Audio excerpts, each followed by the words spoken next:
কুরাইশগণ, আপনারা সবাই এই মক্কার দায়িত্বে আছেন। আমরা সবাই কুশাই আর লুইয়ের বংশধর। আমাদের পিতা গত হয়েছেন। পিতা হাশেমকে গাজ্জায় দাফন করা হয়েছে, আর আবু মুত্তালিব ইয়েমেনে দাফন হয়েছে, আর নাফাল ইরাকে মৃত্যুবরণ করেছেন, আর আব্দুস শামস দাফন হয়েছেন কাবার পূর্ব দিকে।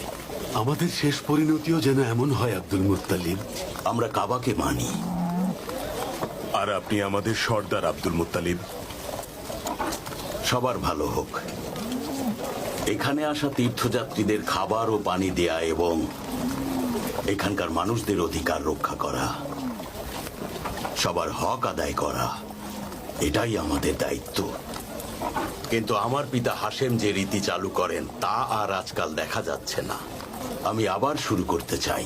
কোন রীতির কথা বলছো আব্দুল মুত্তালিব? আমার পিতা হাশেম একবার কুরাইশ বংশের সকলকে তার বাড়িতে ডেকে বললেন, আমাদের মধ্যে এমন কিছু মানুষ আছে যারা তাদের সন্তান ও পরিবার নিয়ে প্রত্যন্ত অঞ্চলে যাচ্ছেন, নিজের ঘর বাড়ি সব ফেলে, আর সেখানেই ক্ষুধায় মারা যান, তবু কারো কাছে মাথা নত করেন না।